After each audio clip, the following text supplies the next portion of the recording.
LibreOffice writer spoken tutorial विच तुहाडा स्वागत है। इस ट्यूटोरियल विच असीं राइटर बारे जानकारी लवांगे। राइटर दे तरह दे टूल बार्स, नवां डॉक्यूमेंट अते मौजूदा डॉक्यूमेंट किवें खोले जांदे हन, राइटर विच किसी डॉक्यूमेंट नूं सेव किवें करना है अते बंद किवें करना है। LibreOffice राइटर LibreOffice सूट दा वर्ड प्रोसैसर कंपोनेंट है। ਇਹ ਮਾਈਕਰੋਆਫਿਸ ਸੂਟ ਮਾਈਕਰੋਸਾਫਟ ਵਰਡ ਦੇ ਬਰਾਬਰ ਹੈ। ਇਹ ਮੁਫਤ ਅਤੇ ਓਪਨ ਸੋਰਸ ਸੌਫਟਵੇਅਰ ਹੈ ਜਿਹੜਾ ਬਿਨਾਂ ਕਿਸੇ ਰੋਕ ਟੋਕ ਦੇ ਵੰਡਿਆ, ਤਬਦੀਲ ਕੀਤਾ ਅਤੇ ਸਾਂਝਾ ਕੀਤਾ ਜਾ ਸਕਦਾ ਹੈ। ਕਿਉਂਕਿ ਇਹ ਮੁਫਤ ਹੈ, ਬਿਨਾਂ ਕਿਸੇ ਲਾਇਸੈਂਸ ਫੀਸ ਦੇ ਇਹ ਕਿਸੇ ਨਾਲ ਵੀ ਸਾਂਝਾ ਕੀਤਾ ਜਾ ਸਕਦਾ ਹੈ।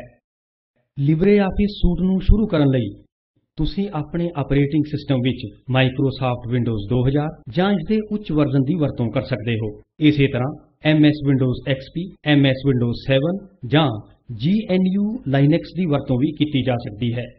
ਇੱਥੇ ਅਸੀਂ ਆਪਣੇ ਆਪਰੇਟਿੰਗ ਸਿਸਟਮ ਵਿੱਚ Ubuntu 10.04 ਅਤੇ LibreOffice ਸੂਟ 3.3.4 ਵਰਜ਼ਨ ਦੀ ਵਰਤੋਂ ਕਰ ਰਹੇ ਹਾਂ। ਜੇ ਤੁਹਾਡੇ ਕੋਲ LibreOffice ਸੂਟ ਇੰਸਟਾਲਡ ਨਹੀਂ ਹੈ ਤਾਂ ਸਿਨੈਪਟਿਕ ਪੈਕੇਜ ਮੈਨੇਜਰ ਦੀ ਮਦਦ ਨਾਲ ਤੁਸੀਂ ਰਾਈਟਰ ਇੰਸਟਾਲ ਕਰ ਸਕਦੇ ਹੋ। ਸਿਨੈਪਟਿਕ ਪੈਕੇਜ ਮੈਨੇਜਰ ਦੀ ਜ਼ਿਆਦਾ ਜਾਣਕਾਰੀ ਲਈ Ubuntu Linux ਟਿਊਟੋਰੀਅਲ ਦੀ ਮਦਦ ਲਈ ਜਾ ਸਕਦੀ ਹੈ ਅਤੇ ਵੈਬਸਾਈਟ ਤੇ ਦਿੱਤੀਆਂ ਹਦਾਇਤਾਂ ਅਨੁਸਾਰ LibreOffice ਸੂਟ ਨੂੰ ਡਾਊਨਲੋਡ ਕਰੋ। LibreOffice ਸੂਟ ਦੀ ਵਿਸਤਾਰਪੂਰਵਕ ਜਾਣਕਾਰੀ ਇਸ ਦੇ ਪਹਿਲੇ ਟਿਊਟੋਰੀਅਲ ਵਿੱਚ ਉਪਲਬਧ ਹੈ। ਯਾਦ ਰੱਖੋ, ਇੰਸਟਾਲ ਕਰਨ ਵੇਲੇ complete option to install writer ਦੀ ਵਰਤੋਂ ਕਰੋ। ਜੇ LibreOffice ਸੂਟ ਪਹਿਲਾਂ ਹੀ ਇੰਸਟਾਲ ਕੀਤਾ ਗਿਆ ਹੈ ਤਾਂ ਸਕਰੀਨ ਦੇ ਉੱਪਰਲੇ ਖੱਬੇ ਕੋਨੇ ਤੇ ਐਪਲੀਕੇਸ਼ਨਸ ਆਪਸ਼ਨ ਤੇ ਕਲਿੱਕ ਕਰਕੇ LibreOffice ਰਾਈਟਰ ਲੱਭਿਆ ਜਾ ਸਕਦਾ ਹੈ। ਫਿਰ ਆਫਿਸ ਆਪਸ਼ਨ ਤੇ ਕਲਿੱਕ ਕਰੋ ਅਤੇ ਫਿਰ LibreOffice ਆਪਸ਼ਨ ਤੇ ਕਲਿੱਕ ਕਰੋ। ਇੱਥੇ LibreOffice ਦੇ ਭਿੰਨ ਕੰਪੋਨੈਂਟਸ ਦਿਖਾਉਂਦਾ ਹੋਇਆ ਇੱਕ ਡਾਇਲਾਗ ਬਾਕਸ ਖੁੱਲਦਾ ਹੈ। LibreOffice ਰਾਈਟਰ ਨੂੰ ਐਕਸੈਸ ਕਰਨ ਲਈ ਟੈਕਸਟ ਡਾਕੂਮੈਂਟ ਆਪਸ਼ਨ ਤੇ ਕਲਿੱਕ ਕਰੋ, ਜਿਹੜਾ ਸੂਟ ਦਾ ਵਰਡ ਪ੍ਰੋਸੈਸਰ ਕੰਪੋਨੈਂਟ ਹੈ। ਇਸ ਨਾਲ ਮੇਨ ਰਾਈਟਰ ਵਿੰਡੋ ਵਿੱਚ ਖਾਲੀ ਡਾਕੂਮੈਂਟ ਖੁੱਲ ਜਾਏਗਾ। ਰਾਈਟਰ ਵਿੰਡੋ ਵਿੱਚ ਭਿੰਨ ਟੂਲ ਬਾਰਸ ਜਿਵੇਂ ਕਿ ਟਾਈਟਲ ਬਾਰ, ਮੈਨੂ ਬਾਰ, ਸਟੈਂਡਰਡ ਟੂਲ ਬਾਰ ਹੁੰਦੇ ਹਨ।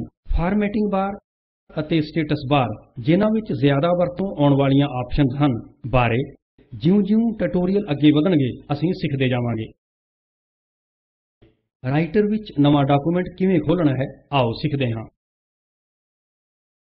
ਸਟੈਂਡਰਡ ਟੂਲ ਬਾਰ ਵਿੱਚ ਨਿਊ ਆਈਕਨ ਤੇ ਕਲਿੱਕ ਕਰਕੇ ਤੁਸੀਂ ਨਵਾਂ ਡਾਕੂਮੈਂਟ ਖੋਲ੍ਹ ਸਕਦੇ ਹੋ, ਜਾਂ ਮੈਨੂ ਬਾਰ ਵਿੱਚ ਫਾਈਲ ਆਪਸ਼ਨ ਤੇ ਕਲਿੱਕ ਕਰ ਸਕਦੇ ਹੋ। ਫਿਰ ਨਿਊ ਆਪਸ਼ਨ ਤੇ ਕਲਿੱਕ ਕਰਕੇ ਅੰਤ ਵਿੱਚ ਟੈਕਸਟ ਡਾਕੂਮੈਂਟ ਆਪਸ਼ਨ ਤੇ ਕਲਿੱਕ ਕਰ ਸਕਦੇ ਹੋ। ਤੁਸੀਂ ਵੇਖੋਗੇ ਕਿ ਦੋਹਾਂ ਹਾਲਤਾਂ ਵਿੱਚ ਨਵੀਂ ਰਾਈਟਰ ਵਿੰਡੋ ਖੁੱਲ੍ਹ ਜਾਂਦੀ ਹੈ। ਹੁਣ ਐਡੀਟਰ ਏਰੀਆ ਵਿੱਚ ਕੁਝ ਟੈਕਸਟ ਟਾਈਪ ਕਰੋ। ਅਸੀਂ ਰਿਜ਼ਿਊਮ ਟਾਈਪ ਕਰਾਂਗੇ। ਜਦੋਂ ਡਾਕੂਮੈਂਟ ਪੂਰਾ ਲਿਖਿਆ ਗਿਆ, ਇਸ ਨੂੰ ਭਵਿੱਖ ਵਿੱਚ ਵਰਤੋਂ ਲਈ ਸੇਵ ਕਰੋ। ਇਸ ਫਾਈਲ ਨੂੰ ਸੇਵ ਕਰਨ ਲਈ ਮੈਨੂ ਬਾਰ ਤੇ ਫਾਈਲ ਤੇ ਕਲਿੱਕ ਕਰੋ ਅਤੇ ਫਿਰ ਸੇਵ ਐਜ਼ ਆਪਸ਼ਨ ਤੇ ਕਲਿੱਕ ਕਰੋ। ਸਕਰੀਨ ਉੱਤੇ ਇੱਕ ਡਾਇਲੌਗ ਬਾਕਸ ਖੁੱਲਦਾ ਹੈ, ਜਿੱਥੇ ਨੇਮ ਫੀਲਡ ਵਿੱਚ ਤੁਸੀਂ ਆਪਣੀ ਫਾਈਲ ਦਾ ਨਾਮ ਭਰੋਗੇ। ਇੱਥੇ ਅਸੀਂ ਫਾਈਲ ਦਾ ਨਾਮ ਰਿਜ਼ਿਊਮ ਭਰਦੇ ਹਾਂ। ਨੇਮ ਫੀਲਡ ਦੇ ਹੇਠਾਂ ਸੇਵ ਇਨ ਫੋਲਡਰ ਫੀਲਡ ਨਜ਼ਰ ਆਉਂਦਾ ਹੈ। ਇੱਥੇ ਤੁਸੀਂ ਫੋਲਡਰ ਦਾ ਨਾਮ ਭਰੋਗੇ ਜਿੱਥੇ ਤੁਹਾਡੀ ਫਾਈਲ ਨੇ ਸੇਵ ਹੋਣਾ ਹੈ। ਸੇਵ ਇਨ ਫੋਲਡ ਫੀਲਡ ਤੇ ਡਾਊਨ ਐਰੋ ਨਾਲ ਕਲਿੱਕ ਕਰੋ ਅਤੇ ਫਿਰ ਡੈਸਕਟਾਪ ਆਪਸ਼ਨ ਤੇ ਕਲਿੱਕ ਕਰੋ। ਮੈਨੂ ਵਿੱਚ ਫੋਲਡਰਸ ਦੀ ਲਿਸਟ ਖੁੱਲ੍ਹ ਜਾਵੇਗੀ ਜਿੱਥੇ ਤੁਸੀਂ ਆਪਣੀ ਫਾਈਲ ਸੇਵ ਕਰ ਸਕਦੇ ਹੋ। ਹੁਣ ਡੈਸਕਟਾਪ ਆਪਸ਼ਨ ਤੇ ਕਲਿੱਕ ਕਰੋ। ਡੈਸਕਟਾਪ ਤੇ ਤੁਹਾਡੀ ਫਾਈਲ ਸੇਵ ਹੋ ਜਾਵੇਗੀ। ਤੁਸੀਂ ਬਰਾਊਜ਼ ਫਾਰ ਅਦਰ ਫੋਲਡਰਸ ਤੇ ਵੀ ਕਲਿੱਕ ਕਰ ਸਕਦੇ ਹੋ। ਜਿੱਥੇ ਤੁਸੀਂ ਆਪਣੀ ਫਾਈਲ ਸੇਵ ਕਰਨਾ ਚਾਹੁੰਦੇ ਹੋ, ਉਸ ਫੋਲਡਰ ਦੀ ਚੋਣ ਕਰੋ। ਫਿਰ ਡਾਇਲੌਗ ਬਾਕਸ ਵਿੱਚ ਫਾਈਲ ਟਾਈਪ ਆਪਸ਼ਨ ਤੇ ਕਲਿੱਕ ਕਰੋ। ਇੱਥੇ ਤੁਹਾਨੂੰ ਫਾਈਲ ਟਾਈਪ ਆਪਸ਼ਨਸ ਜਾਂ ਫਾਈਲ ਐਕਸਟੈਂਸ਼ਨਸ ਦੀ ਲਿਸਟ ਨਜ਼ਰ ਆਉਂਦੀ ਹੈ, ਜਿੱਥੇ ਤੁਸੀਂ ਆਪਣੀ ਫਾਈਲ ਸੇਵ ਕਰ ਸਕਦੇ ਹੋ। LibreOffice ਡਾਕੂਮੈਂਟ ਦੀ default file type ODF text document ਹੈ, ਜਿਹੜਾ .odt ਐਕਸਟੈਂਸ਼ਨ ਪ੍ਰਦਾਨ ਕਰਦਾ ਹੈ। ODT ਓਪਨ ਡਾਕੂਮੈਂਟ ਫਾਰਮੈਟ ਜਾਂ ODF ਫਾਰਮੈਟ ਨਾਲ ਸੰਬੰਧ ਰੱਖਦਾ ਹੈ, ਜਿਹੜਾ ਕਿ ਵਰਡ ਡਾਕੂਮੈਂਟਸ ਲਈ ਸੰਸਾਰ ਭਰ ਵਿੱਚ ਓਪਨ ਸਟੈਂਡਰਡ ਦੇ ਤੌਰ ਤੇ ਮਾਨਤਾ ਪ੍ਰਾਪਤ ਹੈ। ਇਹ ਈ-ਗਵਰਨੈਂਸ ਦੇ ਓਪਨ ਸਟੈਂਡਰਡ ਦੀ ਭਾਰਤ ਸਰਕਾਰ ਦੀਆਂ ਨੀਤੀਆਂ ਹੇਠ ਵੀ ਮਾਨਤਾ ਪ੍ਰਾਪਤ ਹੈ। ਲਿਬਰੇਆਫਿਸ ਰਾਈਟਰ ਵਿੱਚ ਖੁੱਲਣ ਵਾਲੇ .odt ਟੈਕਸਟ ਡਾਕੂਮੈਂਟ ਨੂੰ ਸੇਵ ਕਰਨ ਦੀ ਬਜਾਏ ਤੁਸੀਂ ਆਪਣੀ ਫਾਈਲ ਨੂੰ .doc ਜਾਂ .docx ਫਾਰਮੈਟ ਵਿੱਚ ਵੀ ਸੇਵ ਕਰ ਸਕਦੇ ਹੋ, ਜਿਹੜੀ ਕਿ MS Office Word ਪ੍ਰੋਗਰਾਮ ਵਿੱਚ ਵੀ ਖੋਲੀ ਜਾ ਸਕਦੀ ਹੈ।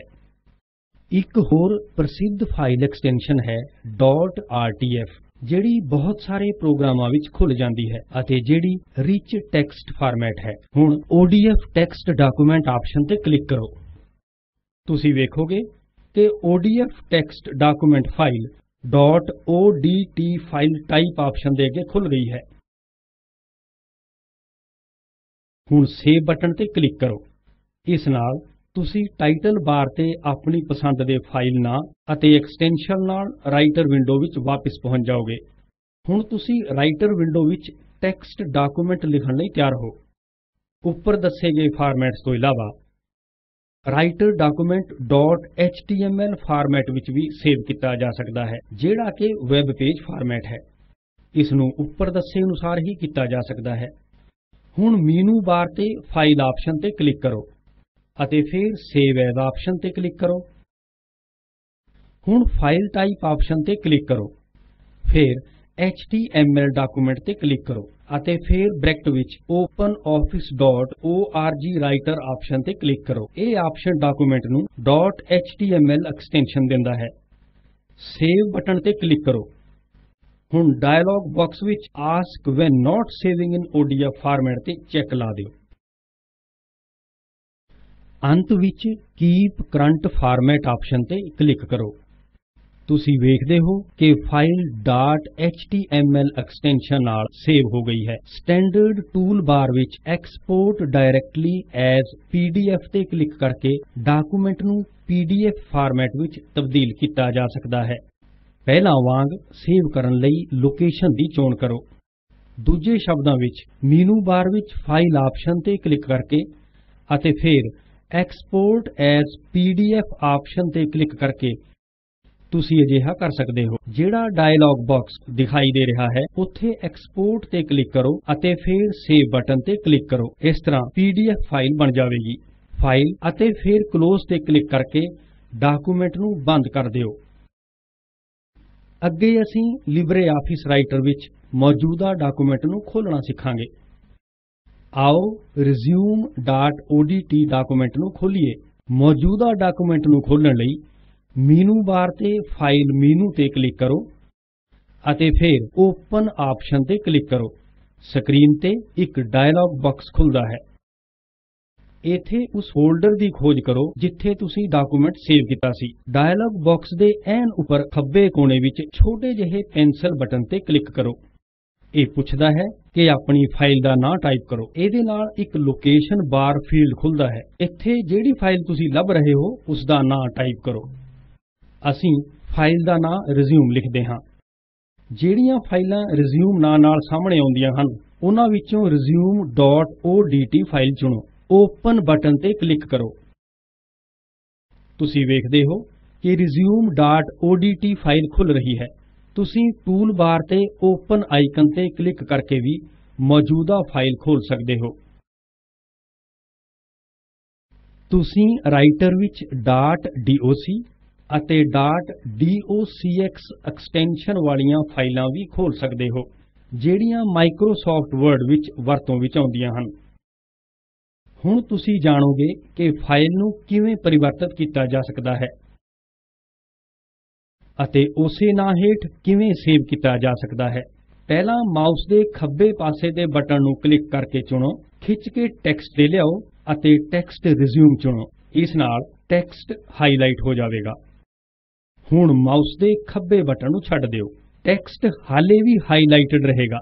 ਹੁਣ ਸਟੈਂਡਰਡ ਟੂਲ ਬਾਰ ਤੇ ਬੋਲਡ ਆਈਕਨ ਨੂੰ ਕਲਿੱਕ ਕਰੋ। ਟੈਕਸਟ ਬੋਲਡ ਹੋ ਜਾਵੇਗਾ। ਇਸ ਟੈਕਸਟ ਨੂੰ ਪੇਜ ਦੇ ਵਿਚਕਾਰ ਲਿਆਉਣ ਲਈ ਟੂਲ ਬਾਰ ਤੇ ਸੈਂਟਰਡ ਆਈਕਨ ਤੇ ਕਲਿੱਕ ਕਰੋ। ਟੈਕਸਟ ਪੇਜ ਦੇ ਵਿਚਕਾਰ ਆ ਜਾਵੇਗਾ। ਹੁਣ ਟੈਕਸਟ ਦਾ ਫਾਂਟ ਸਾਈਜ਼ ਵਧਾਓ। ਟੂਲ ਬਾਰ ਤੇ ਡਾਊਨ ਐਰੋ ਨਾਲ ਫਾਂਟ ਸਾਈਜ਼ ਫੀਲਡ ਤੇ ਕਲਿੱਕ ਕਰੋ। ਡਰਾਪ ਡਾਊਨ ਮੈਨੂ ਵਿੱਚ 14 ਤੇ ਕਲਿੱਕ ਕਰੋ। ਟੈਕਸਟ ਦਾ ਫਾਂਟ ਸਾਈਜ਼ 14 ਹੋ ਜਾਵੇਗਾ।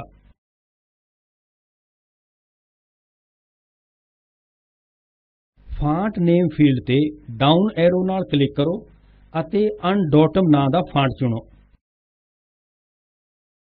ਟੂਲ ਬਾਰ ਤੇ ਸੇਵ ਆਈਕਨ ਤੇ ਕਲਿੱਕ ਕਰੋ। ਤੁਸੀਂ ਵੇਖੋਗੇ ਕਿ ਪਰਿਵਰਤਨ ਕਰਨ ਤੋਂ ਬਾਅਦ ਵੀ ਫਾਈਲ ਉਸੇ ਨਾਂ ਨਾਲ ਸੇਵ ਹੋ ਗਈ ਹੈ। ਇੱਕ ਵਾਰੀ ਡਾਕੂਮੈਂਟ ਨੂੰ ਸੇਵ ਕਰਨ ਤੋਂ ਬਾਅਦ ਤੁਸੀਂ ਇਸ ਨੂੰ ਬੰਦ ਕਰਨਾ ਚਾਹੁੰਦੇ ਹੋ। ਮੈਨੂ ਬਾਰ ਤੇ ਫਾਈਲ ਮੈਨੂ ਤੇ ਕਲਿੱਕ ਕਰੋ ਅਤੇ ਫਿਰ ਕਲੋਜ਼ ਆਪਸ਼ਨ ਤੇ ਕਲਿੱਕ ਕਰੋ। ਤੁਹਾਡੀ ਫਾਈਲ ਬੰਦ ਹੋ ਜਾਂਦੀ ਹੈ। ਲਿਬਰੇਆਫਿਸ ਰਾਈਟਰ ਦਾ ਸਪੋਕਨ ਟਿਊਟੋਰੀਅਲ ਅਸੀਂ ਇੱਥੇ ਹੀ ਬੰਦ ਕਰਦੇ ਹਾਂ। ਸੰਖੇਪ ਵਿੱਚ ਅਸੀਂ ਇੱਥੋਂ ਇਹ ਸਿੱਖਿਆ ਹੈ। ਰਾਈਟਰ ਦੀ ਮੁੱਢਲੀ ਜਾਣਕਾਰੀ, ਰਾਈਟਰ ਦੇ ਭਿੰਨ ਟੂਲ ਬਾਰ, ਰਾਈਟਰ ਦੇ ਨਵੇਂ ਅਤੇ ਮੌਜੂਦਾ ਡਾਕੂਮੈਂਟ ਖੋਲ੍ਹਣਾ, ਰਾਈਟਰ ਦੇ ਡਾਕੂਮੈਂਟ ਨੂੰ ਸੇਵ ਕਰਨਾ ਅਤੇ ਡਾਕੂਮੈਂਟ ਨੂੰ ਬੰਦ ਕਰਨਾ। ਜੋ ਕੁਝ ਤੁਸੀਂ ਸਿੱਖਿਆ ਹੈ ਉਸ ਦਾ ਟੈਸਟ। ਰਾਈਟਰ ਵਿੱਚ ਨਵੀਂ ਡਾਕੂਮੈਂਟ ਫਾਈਲ ਖੋਲ੍ਹੋ। ਇਸ ਨੂੰ practice.odt ਨਾਂ ਹੇਠ ਸੇਵ ਕਰੋ। ਟੈਕਸਟ 'ਚ ਲਿਖੋ This is my first assignment। File save ਕਰੋ। ਟੈਕਸਟ ਨੂੰ ਅੰਡਰਲਾਈਨ ਕਰੋ। ਫਾਂਟ ਸਾਈਜ਼ 16 ਕਰੋ। ਫਾਈਲ ਬੰਦ ਕਰੋ। ਹੇਠਾਂ ਦਰਸਾਏ ਲਿੰਕ ਤੇ ਵੀਡੀਓ ਵੇਖੋ। ਇਹ ਸਪੋਕਨ ਟਿਊਟੋਰੀਅਲ ਪ੍ਰੋਜੈਕਟ ਨੂੰ ਸੰਖੇਪ ਵਿੱਚ ਦੱਸਦਾ ਹੈ। ਜੇ ਤੁਹਾਡੇ ਕੋਲ ਚੰਗੀ ਬੈਂਡਵਿਡਥ ਉਪਲਬਧ ਨਹੀਂ ਹੈ ਤਾਂ ਇਸ ਨੂੰ ਡਾਊਨਲੋਡ ਕਰੋ ਅਤੇ ਫਿਰ ਵੇਖੋ। Spoken tutorial project team spoken tutorial ਨਾਲ ਵਰਕਸ਼ਾਪ ਲਗਾਉਂਦੀ ਹੈ। ਜਿਹੜੇ ਆਨਲਾਈਨ ਟੈਸਟ ਪਾਸ ਕਰਦੇ ਹਨ ਉਹਨਾਂ ਨੂੰ ਸਰਟੀਫਿਕੇਟ ਵੀ ਦਿੰਦੀ ਹੈ। ਵਾਧੂ ਜਾਣਕਾਰੀ ਲਈ contact@spoken-tutorial.org ਤੇ ਲਿਖੋ। Spoken tutorial project talk to a teacher project ਦਾ ਹਿੱਸਾ ਹੈ। ਇਹ ਪ੍ਰੋਜੈਕਟ ਭਾਰਤ ਸਰਕਾਰ ਦੇ ICT ਅਤੇ MHRD ਦੇ national mission on education programme ਤਹਿਤ ਕੰਮ ਕਰਦਾ ਹੈ। ਇਸ ਮਿਸ਼ਨ ਦੀ ਹੋਰ ਜਾਣਕਾਰੀ spoken-tutorial.org/nmeict-intro ਤੇ ਉਪਲਬਧ ਹੈ। ਇਸ ਟਿਊਟੋਰੀਅਲ ਵਿੱਚ ਮਹੇਸ਼ ਸੀਲਵੀ ਦੁਆਰਾ ਯੋਗਦਾਨ ਦਿੱਤਾ ਗਿਆ। ਸ਼ਾਮਲ ਹੋਣ ਲਈ ਧੰਨਵਾਦ।